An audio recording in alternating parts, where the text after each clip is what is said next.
has 3 contracts, and Adam Peters sitting in Ashburn with pick 71 as his only bullet on day 2, unless he decides to pull the trigger in the next few minutes. Frankie Louvu, Dorrance Armstrong, Darren Payne, 3 names that defined Washington's defense over the last few years, and right now as day 2 kicks off, all 3 could become trade bait because Peters understands something most analysts still are not calculating. The arrival of Sonny Styles does not just fill a hole, it pushes proven veterans toward the door in a way that generates real pick value.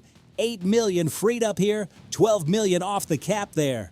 A day 3 pick you did not have yesterday, but that is only half the story, because while Peters is evaluating what to move and what to keep, there is a wide receiver Washington visited 4 times during the pre-draft process. 4, not 1, and the draft bot has him 4 rounds above consensus. When a team meets with a player that many times, that is not due diligence, that is a plan, and if that plan gets executed today, DMV fans are going to be talking about this draft 5 years from now. We are breaking all of it down right now. They boys up, boy. The possible trades, the pick 71 board, and the sleeper nobody in Washington is naming, but Peters has been tracking for months. If you trust Adam Peters and his process, drop a like and subscribe to the real Commander Nation. Raise hail. Here is what nobody is calculating correctly. The Commanders do not have a 2nd round pick.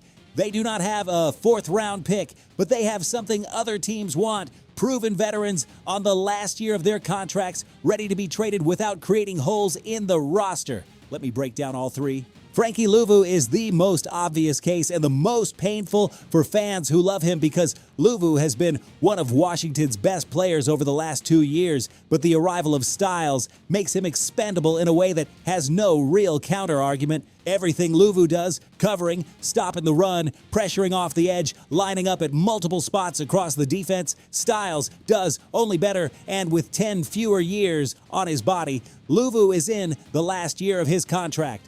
Trading him clears nearly $8 million in cash for 2026, and the likely return would be somewhere between a 5th and 7th round pick. Not spectacular, but picks are picks when you do not have a 2nd round.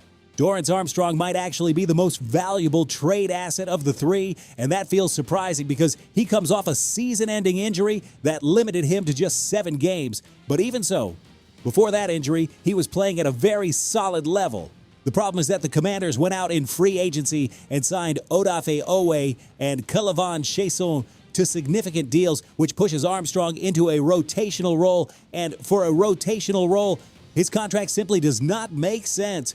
More than $9 million in cash and more than $12 million against the cap. If Peters can package a pick and get something back on day 3 for Armstrong, that is a smart move. Darren Payne is the most complicated and the most controversial. He signed a 4-year, $90 million deal back in 2023. He has accumulated 11 sacks since then. 11 sacks in 3 seasons. For context, in 2022 alone, he had 11 and a half. The decline in production relative to his contract is hard to look past. He earns more than $22 million this year. And with Jer'Jon Newton ready to take on a bigger role on the interior line, the legitimate question is whether Payne justifies that price tag. A Payne trade would probably bring back something similar to Armstrong, a day 3 pick, but it would free up significant cap space. Now, I need to be honest here. There is a real reason Peters might not move any of these 3, and that reason is the word that defined last season in Washington: injuries. Last year was brutal. Players dropping one after another. And while trading these veterans does not create holes in the 2 deep, it absolutely thins out the depth at critical positions. Having Styles alongside Louvu and Chenal is more valuable than having Styles with just Chenal.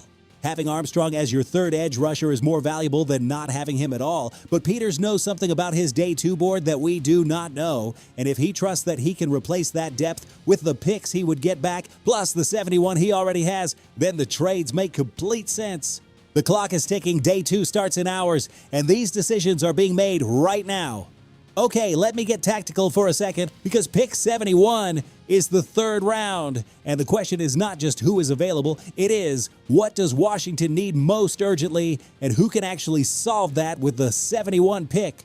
The need positions are clear: wide receiver, edge rusher, cornerback, and center. 4 needs, 1 pick. Peters is going to have to be surgical, At cornerback, and especially after losing Delane, the most interesting names in that range are Avion Terrell out of Clemson, Colton Hood from Tennessee, and Malik Muhammad out of Texas. Terrell is the one that excites me most because he comes from an elite program, has the size and competition level to be an NFL starter.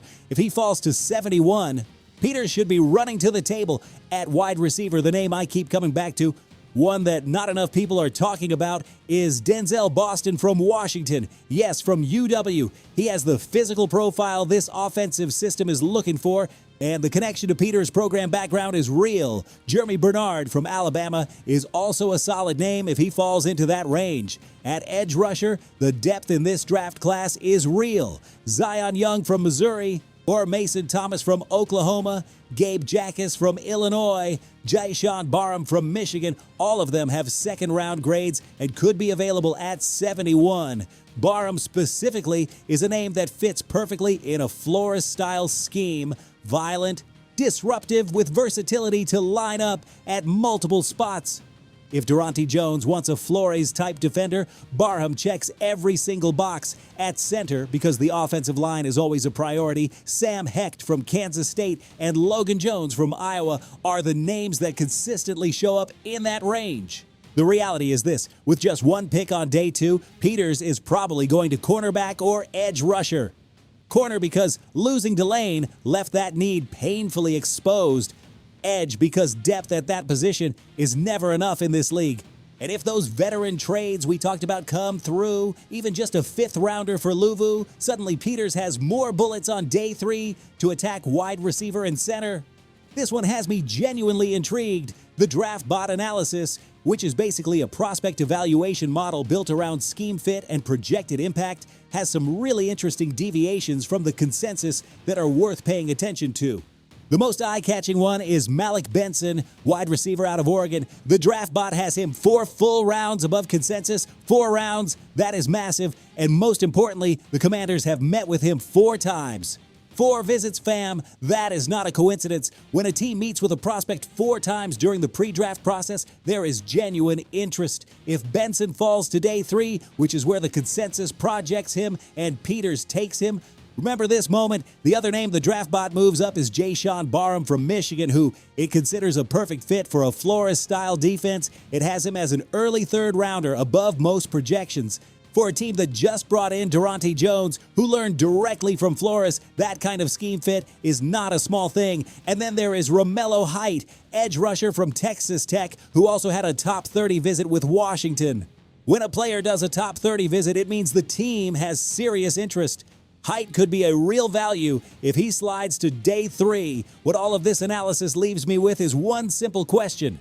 Does Peters already know exactly what he is doing? Because when you see the connections, the 4 meetings with Benson, the top 30 visit with Height, the scheme fit with Barham, it looks like Washington has a clear plan that goes well beyond pick 71. Look at the position this team is in right now. A generational linebacker at number 7, veterans with real trade value on the roster, quality prospects available on day 2 and day 3 who fit perfectly into what Durante Jones is building.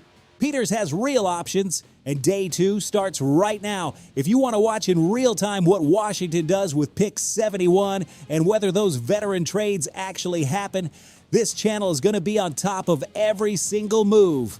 Drop your like, subscribe if you are new here, and tell me in the comments, who would you take with the 71 pick? Corner, edge, or does Peters surprise everybody? I am reading every comment.